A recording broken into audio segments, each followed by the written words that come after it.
Hi hello ಎಲ್ಲರಿಗೂ ನಮಸ್ಕಾರ. Welcome to Latha Venkatesh kitchen. ಇವತ್ತು ನಮ್ಮ ಕಿಚನ್ನಲ್ಲಿ ಟೊಮೊಟೊ ಕಾಯಿ ಚಟ್ನಿ ಯಾವ ರೀತಿ ಮಾಡೋದಂತ ನೋಡೋಣ. ಚಪಾತಿಗೆ, ರೈಸ್ಗೆ ಎಲ್ಲದಕ್ಕೂ ಸೂಪರ್ ಆಗಿರುತ್ತೆ. ತುಂಬ ಟೇಸ್ಟಿಯಾಗಿರುವ ರೆಸಿಪಿ. ಖಂಡಿತ ನೀವು ಟ್ರೈ ಮಾಡಲೇಬೇಕಾದಂಥ ರೆಸಿಪಿ. ಯಾರಾದರೂ ಹೊಸದಾಗಿ ನೋಡ್ತಾ ಇದ್ದೀರಾ ನನ್ನ ಚಾನಲ್ನ ಪ್ಲೀಸ್ ಸಬ್ಸ್ಕ್ರೈಬ್ ಮಾಡ್ಕೊಳ್ಳಿ, ಶೇರ್ ಮಾಡ್ಕೊಳ್ಳಿ.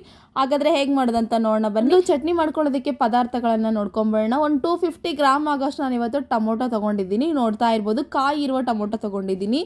ಇದಕ್ಕೆ ಒಂದು ಇಡೀ ಆಗೋಷ್ಟು ನಾನು ಇವತ್ತು ಕೊತ್ತಂಬರಿ ತೊಗೊಂಡಿದ್ದೀನಿ. ಕೊತ್ತಂಬರಿ ಸ್ವಲ್ಪ ಚೆನ್ನಾಗಿ ಫ್ರೆಶ್ ಆಗಿರೋ ಕೊತ್ತಂಬರಿ ತೊಗೊಳ್ಳಿ. ಟೇಸ್ಟ್ ತುಂಬ ಚೆನ್ನಾಗಿ ಬರುತ್ತೆ, ಫ್ಲೇವರ್ ಕೂಡ ತುಂಬ ಚೆನ್ನಾಗಿ ಬರುತ್ತೆ. ಹಾಗಾಗಿ ಇದಕ್ಕೆ ಖಾರಕ್ಕೆ ತಕ್ಕ ಹಾಗೆ ಒಂದು 10ರಿಂದ 12 ಮೆಣಸಿನ್ಕಾಯಿ ಸೇರಿಸಿದ್ದೀನಿ. ನೋಡ್ತಾ ಇರ್ಬೋದು.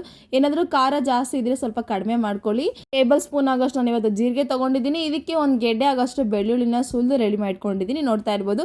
ಇಷ್ಟು ಇಂಗ್ರೀಡಿಯೆಂಟ್ಸ್ನ ಇನ್ನೂ ಹೋಗ್ತಾ ಹೇಳ್ಕೊಡ್ತೀನಿ ಬನ್ನಿ. ಒಂದು ಗ್ಯಾಸ್ ಸ್ಟವ್ ಮೇಲೆ ಒಂದು ಕಡಾಯಿ ಇಟ್ಟಿದ್ದೀನಿ. ಅದಕ್ಕೆ 1-2 ಟೇಬಲ್ ಸ್ಪೂನ್ ಆಗೋಷ್ಟು ಕುಕ್ಕಿಂಗ್ ಆಯಿಲ್ ಸೇರಿಸಿದ್ದೀನಿ. ನಾವು ಆಲ್ರೆಡಿ ಕೊತ್ತಂಬರಿ ಸೇರಿಸಿದ್ವಲ್ಲ, ಆ ಕೊತ್ತಂಬರಿನ ಚೆನ್ನಾಗಿ ವಾಶ್ ಮಾಡಿಕೊಂಡು ಸಣ್ಣದಾಗಿ ಹೆಚ್ಕೊಂಡು ರೆಡಿ ಮಾಡಿ ಸೇರಿಸ್ತಾ ಇದ್ದೀನಿ. ನೋಡ್ತಾ ಇರ್ಬೋದು. ಕೊತ್ತಂಬರಿ ಸೇರಿಸಿದ ನಂತರ ಈಗ ಒಂದು ಮೀಡಿಯಂ ಫ್ಲೇಮಲ್ಲಿ 1-2ರಿಂದ 3 ನಿಮಿಷ ಚೆನ್ನಾಗಿ ಫ್ರೈ ಮಾಡ್ಕೊಳ್ಳಿ. ಸ್ವಲ್ಪ ಹಸಿ ಸ್ಮೆಲ್ಲೆಲ್ಲ ಹೋಗೋತನ ಚೆನ್ನಾಗಿ ಫ್ರೈ ಮಾಡ್ಕೊಳ್ಳಿ. ಈಗ ನೋಡ್ತಾ ಇರ್ಬೋದು, ಚೆನ್ನಾಗಿ ಫ್ರೈ ಆಗ್ತಾ ಇದೆ. ಸ್ವಲ್ಪ ಕ್ವಾಂಟಿಟಿ ಕೂಡ ಸ್ವಲ್ಪ ಕಡಿಮೆ ಆಗ್ತಾ ಇದೆ. ಚೆನ್ನಾಗಿ ಫ್ರೈ ಆಗ್ತಿದೆ ಅಂತ ಅರ್ಥ.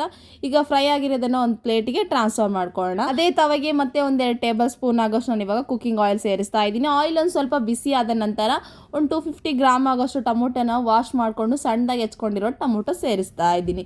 ಈಗ ನೋಡ್ತಾ ಇರ್ಬೋದು, ಟೊಮೊಟೊನ ಎಲ್ಲ ಸೇರಿಸಿದ ನಂತರ ಈಗ ಸ್ವಲ್ಪ ಫ್ರೈ ಮಾಡ್ಕೊಳ್ಳಿ. ಐ ಫ್ಲೇಮಲ್ಲಿ ಇಟ್ಕೊಂಡೇ ಫ್ರೈ ಮಾಡ್ಕೊಳ್ಳಿ. ಯಾಕಂದರೆ ಕಾಯಿ ಟೊಮೊಟೊ ಅಲ್ವಾ, ಬೇಗ ಅದು ಸ್ಮೂತ್ ಆಗಲ್ಲ. ಹಾಗಾಗಿ ಐ ಫ್ಲೇಮಲ್ಲಿ ಇಟ್ಕೊಂಡೇ ಫ್ರೈ ಮಾಡ್ಕೊಳ್ಳಿ. ಸ್ವಲ್ಪ ಫ್ರೈ ಆದ ನಂತರ ಇದಕ್ಕೆ ನಾನು ಮೆಣಸಿನ್ಕಾಯಿ ಸೇರಿಸ್ತಾ ಇದ್ದೀನಿ. ಹಸಿ ಮೆಣಸಿನ್ಕಾಯಿ ಸೇರಿಸಿದ ನಂತರ ಈಗ ಇದಕ್ಕೆ 1 ಟೇಬಲ್ ಸ್ಪೂನ್ ಆಗೋಷ್ಟು ಜೀರಿಗೆ, ಒಂದು ಅರ್ಧ ಟೇಬಲ್ ಸ್ಪೂನ್ ಆಗೋಷ್ಟು ಉಪ್ಪು ಸೇರಿಸ್ತಾ ಇದ್ದೀನಿ. ನೋಡ್ತಾ ಇರ್ಬೋದು.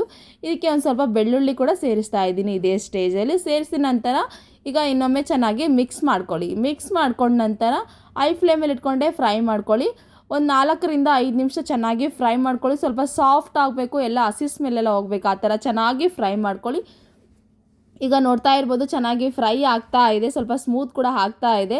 ಸ್ವಲ್ಪ ಅವಾಗವಾಗ ಚೆನ್ನಾಗಿ ಮಿಕ್ಸ್ ಮಾಡ್ತಾ ಇರಿ. ಇಲ್ಲ ಅಂತಂದರೆ ಕೆಳಗಡೆ ಎಲ್ಲ ಬೇಗ ಸೀದೋಗ್ಬಿಡುತ್ತೆ. ಹಾಗಾಗಿ ಈಗ ನೋಡ್ತಾ ಇರ್ಬೋದು, ಚೆನ್ನಾಗಿ ಫ್ರೈ ಆಗಿದೆ. ಇದನ್ನು ಸೈಡಿಗೆ ಎತ್ತಿಡೋಣ. ನಾವು ಫ್ರೈ ಮಾಡ್ಕೊಂಡಿದ್ದೆಲ್ಲ ರುಬ್ಕೊಳ್ಳೋಣ. ಈಗ ಒಂದು ದೊಡ್ಡದಾಗಿರೋ ಮಿಕ್ಸಿ ಜಾರ್ ತೊಗೊಂಡಿದ್ದೀನಿ. ಅದಕ್ಕೆ ನಾವು ಆಲ್ರೆಡಿ ಫ್ರೈ ಮಾಡ್ಕೊಂಡಿರುವಂತಹ ಕೊತ್ತಂಬರಿ ಸೇರಿಸ್ತಾ ಇದ್ದೀನಿ. ಈಗ ಕೊತ್ತಂಬರಿ ಸೇರಿಸಿದ ನಂತರ ಈಗ ನಾವು ಫ್ರೈ ಮಾಡ್ಕೊಂಡಿದ್ದೆಲ್ಲ ಟೊಮೊಟೊ, ಮೆಣಸಿನ್ಕಾಯಿ ಎಲ್ಲ ಸ್ವಲ್ಪ ಕೂಲ್ ಆದ ನಂತರ ನನಗೆ ಮಿಕ್ಸಿ ಜಾರ್ಗೆ ಸೇರಿಸ್ತಾ ಇದ್ದೀನಿ. ನೋಡ್ತಾ ಇರ್ಬೋದು, ಎಲ್ಲ ಮಿಕ್ಸಿ ಜಾರ್ಗೆ ಸೇರಿಸಿ ನಾವು ಆಲ್ರೆಡಿ ಸಾಲ್ಟ್ ಹಾಕಿದ್ದೀವಲ್ವ, ಈಗ ಸಾಲ್ಟ್ ಹಾಕೋದೇನು ಬೇಕಾಗಿಲ್ಲ. ಈಗ ಡೈರೆಕ್ಟಾಗಿ ಇದು ಕೂಲ್ ಆದ ನಂತರ ಗ್ರೈಂಡ್ ಮಾಡ್ಕೊಳ್ಳಿ. ಈಗ ನೋಡ್ತಾ ಇರ್ಬೋದು, ನಾನು ಸ್ವಲ್ಪ ಗ್ರೈಂಡ್ ಮಾಡ್ಕೊತಾ ಇದ್ದೀನಿ. ಸ್ವಲ್ಪ ತರಿಯಾಗೆ ಗ್ರೈಂಡ್ ಮಾಡ್ಕೊತಾ ಇದ್ದೀನಿ. ಸ್ವಲ್ಪ ಜಾಸ್ತಿ ಏನು ಸ್ಮೂತಾಗಿ ಮಾಡ್ಕೊತಾ ಇಲ್ಲ, ಸ್ವಲ್ಪ ತರಿಯಾಗೆ ಮಾಡ್ಕೊಂಡಿದ್ದೀನಿ. ಈಗ ನೋಡ್ತಾ ಇರ್ಬೋದು, ರೆಡಿಯಾಗಿದೆ. ಇದನ್ನು ನಾನು ಈಗ ಒಗ್ಗರಣೆ ಕೊಟ್ಕೊಳ್ಳೋಣ. ಗ್ಯಾಸ್ ಸ್ಟವ್ ಮೇಲೆ ಒಂದು ಬಾಣಲಿ ಇಟ್ಟಿದ್ದೀನಿ. ಅದಕ್ಕೆ 1 ಟೇಬಲ್ ಸ್ಪೂನ್ ಆಗೋಷ್ಟು ಉದ್ದಿನಬೇಳೆ, 1 ಟೇಬಲ್ ಸ್ಪೂನ್ ಆಗೋಷ್ಟು ಸಾಸಿವೆ, ಜೀರಿಗೆ, ಒಂದು ಸ್ವಲ್ಪ ಕರಿಬೇವು ಸೇರಿಸ್ತಾ ಇದ್ದೀನಿ. ಸೇರಿಸಿದ ನಂತರ ಈಗ ಚೆನ್ನಾಗಿ ಫ್ರೈ ಮಾಡ್ಕೊಳ್ಳಿ. ಸ್ವಲ್ಪ ಕಲರ್ ಚೇಂಜ್ ಆಗೋತನ ಚೆನ್ನಾಗಿ ಫ್ರೈ ಮಾಡ್ಕೊಳ್ಳಿ. ಫ್ರೈ ಮಾಡ್ಕೊಂಡ ನಂತರ ಇದಕ್ಕೆ ನಾವು ಆಲ್ರೆಡಿ ಗ್ರೈಂಡ್ ಮಾಡಿ ರೆಡಿ ಮಾಡ್ಕೊಂಡಿರುವ ಚಟ್ನಿನ ಸೇರಿಸ್ತಾ ಇದ್ದೀನಿ.